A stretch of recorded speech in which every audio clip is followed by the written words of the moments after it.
আসসালামু আলাইকুম। চলে আসলাম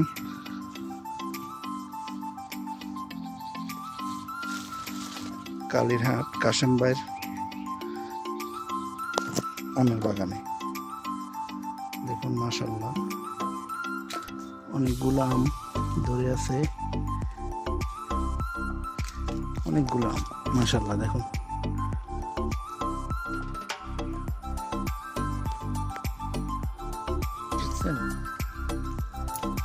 দেখেন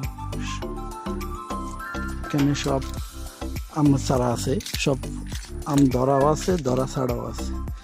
আজকে আমি অনেকগুলো আম কিনলাম, আম গাছ কিনলাম, এগুলো বাড়িতে লাগাবো ইনশাল্লাহ।